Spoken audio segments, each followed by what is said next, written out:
አስማ የሚባል እጽዋት ታውቃላችሁ? የአረም ዝርያ ነው። በአማርኛ ትክክለኛ ስያሜ የለውም። ከሚያድነው በሽታ የተሰጠ ስያሜ ነው። ነገር ግን የሳይንሳዊ መጠሪያው ዩፎርቢያ ሄሪታ ይባላል። ዩፎርቢያ ሄሪታ ማለት አስማ እጽዋት ማለት ነው። አስማ እጽዋት እንግዲህ በተለያዩ አካባቢዎች የተለያየ ስያሜ ይኖረዋል። በፎቶግራፍ እንደምታዩት እጽዋቱ ይህንን ነው የሚመስለው። የአረምም ዝርያ ነው። በተለይ በክረምት ወቅት ነው የሚገኘውና የሚበቅለው። መገኛው በአሜሪካ ሀሩራማ አካባቢ ሲሆን በሳራማ አካባቢዎች፣ በመንገድ ዳርና በመተላለፊያ መንገዶች እንደዚሁም በተለያዩ ቆላማ ቦታዎችና እንደዚሁ ደግሞ ዌስትላንድ በምንላቸው አንዳንድ ጊዜ ለተለያየ ጥቅም ባልዋሉ መሬቶች ላይም ይበቅላል። የሚበቅልበትም እንግዲህ በአብዛኛው በቆላ ነው። ምክንያቱም ከ2000 እና ከ2000 በታች ስለሆነ የሚበቅለው በከፊል ወይና ደጋ ብቻ ነው የሚበቅለው።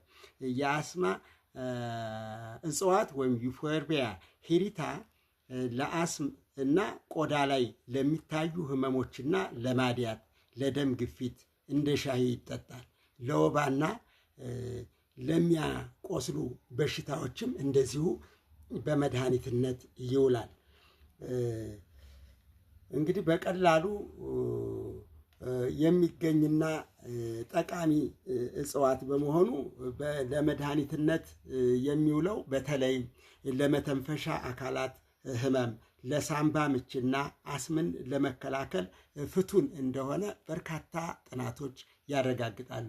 ዩፎርቢያ ሄሪታ ለአስምና ለመተንፈሻ አካላት ጥቅም ላይ ይውል እንጂ ሌሎችም በርካታ ህመሞችን ለማዳንም ይውላል። ዩፎርቢያ ሄሪታ የጨጓራና የአንጀት ህመሞችን፣ የጥገኞችን፣ ለተቅማጥ፣ የጉበት በሽታ እንደገና ደግሞ ለትውኪያ፣ የወር አበባ ለሚዛባባቸው ሴቶች፣ ለተቅማጥ፣ የብልት ቧንቧዎችንና በሽታዎችን፣ የኩላሊት ጠጠር፣ የወር አበባ ችግር ላለባቸው፣ የእርግዝና ችግር፣ የአባላዘር በሽታ፣ የከፍተኛ የራስ ምታት፣ የጥርስ ህመም፣ የእርግዝና ህመሞችን፣ በጊንጥና በእባብ የተነደፉ ሰዎችን እንደ አንቲዶት ያገለግላል።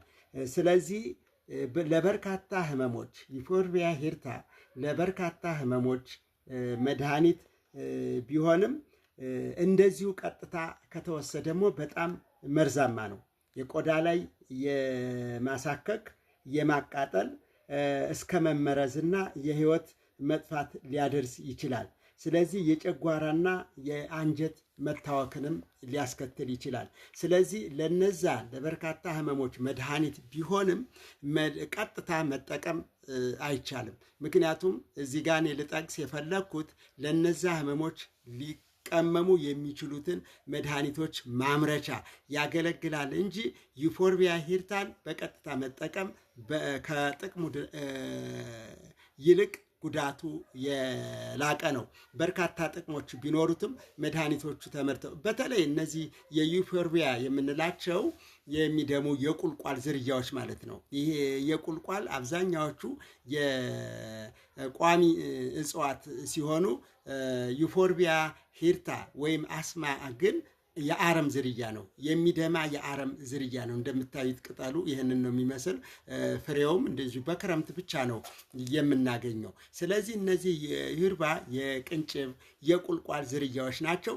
ለበርካታ መድኃኒት መቀመሚያ የሚያገለግሉ ቢሆንም ችግራቸው ግን በቀጥታ ከተጠቀምናቸው በቆዳችን ላይ፣ በአይናችን ላይ እንደዚሁ ደግሞ በአንጀት መመረዝም ሊያስከትሉ ስለሚችሉ ከመድኃኒትነቱ ይልቅ መርዝነታቸው ነው የሚጨምረው። ስለዚህ እነዚህን በአዋቂዎች በመድኃኒት አዋቂዎችና በሕክምና በተረጋገጠ መንገድ ለታካሚው ቢሰጡ ጠቀሜታቸው ከላይ የጠቀስኩት ነው። ለምንድን ነው እነዚህን ጠቀሜታዎች እኔ ማከም ባልችልም የምጠቅሳቸው? እጽዋቱ ምን ያህል ጠቃሚ እንደሆነ ለመጥቀስ ነው።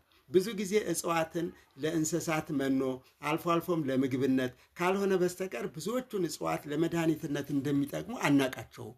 ስለዚህ ዩፎርቢያ ሂርታ ወይም አስማ ግን በርካታ መድኃኒቶችን የዘረዘርኳቸውን ሁሉ ያድናል። ከነዚህ ባለፈም ለቁስልም ሁሉ መድኃኒት ነው። እንግዲህ በአገራችን በርካታ የሆነ የሆድ ህመሞች፣ እንደዚሁ ደግሞ ከመውለድ ጋር የተያያዙ በሽታዎች፣ እንደገና ደግሞ በእርግዝና ውስጥ የሚደረጉ መታወክ፣ የጨጓራ፣ የጉበት፣ የኩላሊት እነዚህ በርካታ ችግሮች የሚከሰቱ ስለሆነ ከዚህ መድኃኒቶችን ቀምሞ በአዋቂዎች በተረጋገጠ መልኩ መጠቀም ደግሞ ከፍተኛ ጥቅም ስላለ ነው። ስለዚህ እንደምታዩት ዩፎርቢያ ሂርታ ወይም አስማ ይሄን ይመስላል። በአማርኛ የምታውቁት ካላችሁ ትክክለኛ ስሙን ብትነግሩን ጥሩ ነው። እንደገና ደግሞ በሚገኝበት በክረምት ወቅት ደግሞ በቀጥታ መስክ ላይ ቪዲዮውን ሰርቼ አሳያችኋለሁ ማለት ነው።